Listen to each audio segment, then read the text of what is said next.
Tomorrow marks my son's long-awaited wedding. I found myself immersed in nostalgia in a hotel room with my daughter, reminiscing about precious moments with my son. Tears welled up in my eyes.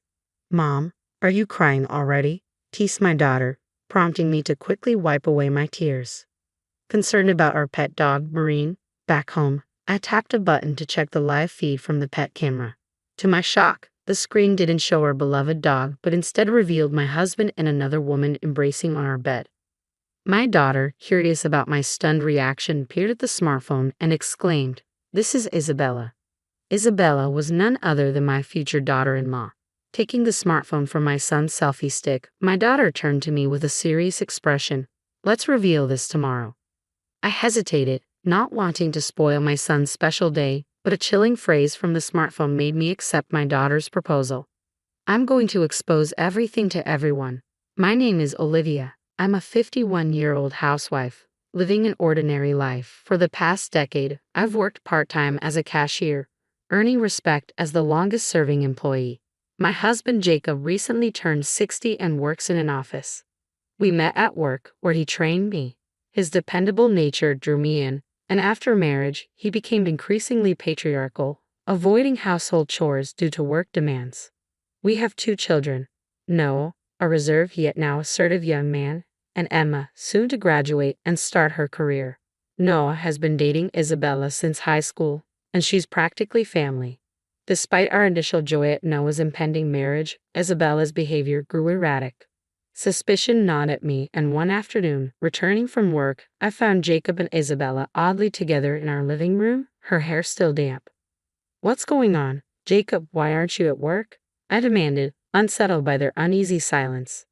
"I apologize for intruding while you were out, even using the shower and borrowing some of Noah's clothes. I'm sorry for the inconvenience, especially since Jacob should be at work," Isabella said timidly. "It's all right, Isabella. Don't worry. We're going to be family soon, so there's no need to be so formal," I reassured her. She brightened up immediately and hugged me warmly.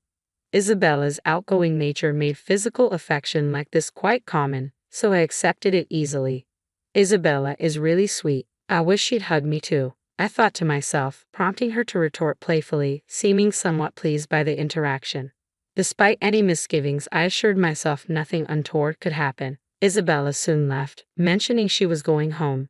However, she began visiting our house more frequently when Noah wasn't around. "Hey Jacob, Isabella has been coming over quite often lately, hasn't she?" I asked one evening. "Well, Noah's always working late. She must get lonely. Isn't she adorable, like a real daughter?" Jacob replied casually. "That does make sense when you put it that way.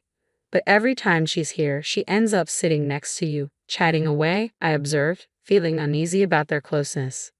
I wasn't the only one concerned. Emma, our daughter, had also mentioned it several times. "Isabella, aren't you getting a bit too cozy with Dad? Are you trying to steal him away?" Emma teased lightly.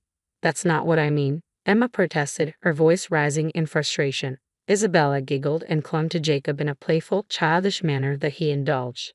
Witnessing this odd scene, Emma and I began to feel increasingly uncomfortable around Isabella. Eventually, when our son Noah finally had a day off, we decided to go wedding dress shopping.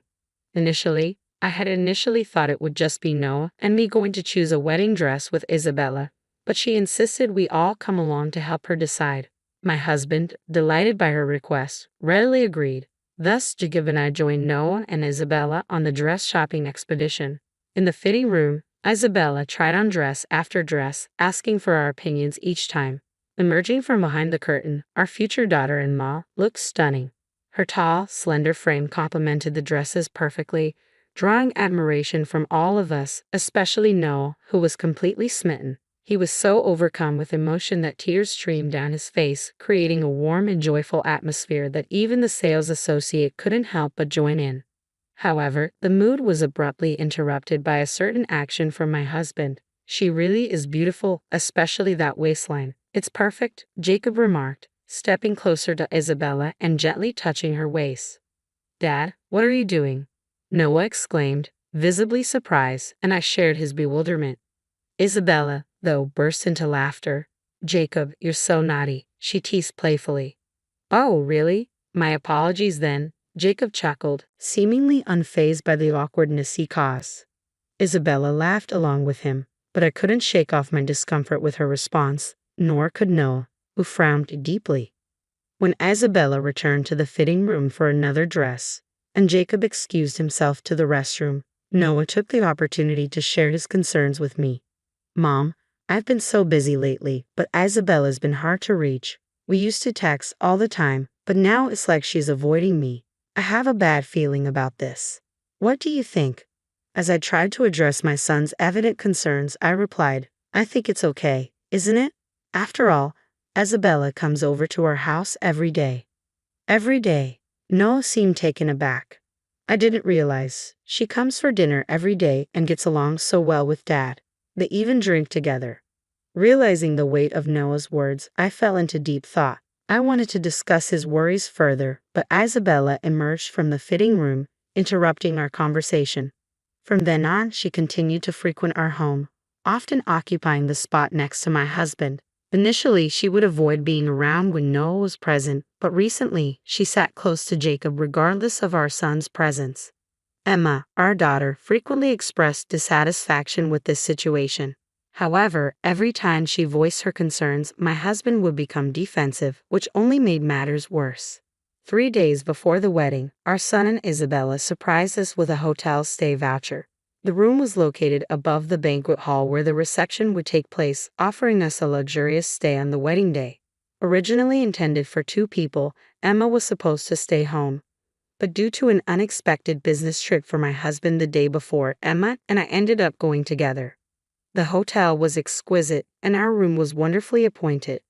Emma and I delighted in the luxury and hospitality, and after a satisfying meal, we collapsed onto the bed, anticipating our son's wedding the next day.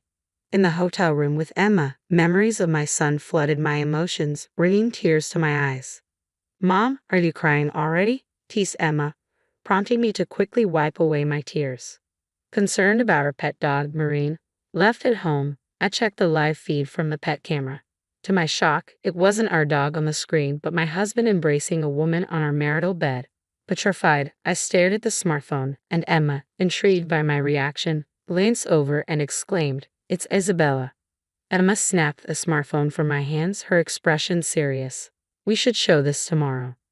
Though I knew revealing this would mar what should have been a joyful occasion, a certain phrase from the smartphone compelled me to agree with Emma's suggestion. The next morning, the newlyweds visited our room. Our son appeared somewhat tired, likely from working late the previous day, while his wife seemed cheerful. Oh, my father-in-law isn't here yet? I hope he's not too tired, Isabella remarked casually.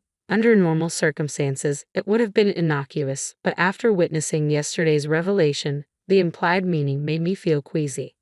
Oh, Olivia, are you feeling unwell? I'm worried. Please don't collapse during the reception, Isabella continued cheerfully, unaware of Emma's glaring stare as she supported me. Suppressing my discomfort, I managed a smile. I'm fine, dear Isabella. Shouldn't you start getting ready soon? All right then, I'll go get him ready, Isabella said, pulling our son along as they left. After they departed, Emma and I headed to meet the wedding coordinator. Congratulations on the marriage, the coordinator greeted us.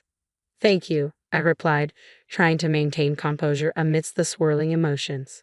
I made a last-minute request, which was quite unusual, to the wedding coordinator. I wanted to play a video with music during the wedding vows. Surprisingly, the coordinator readily agreed.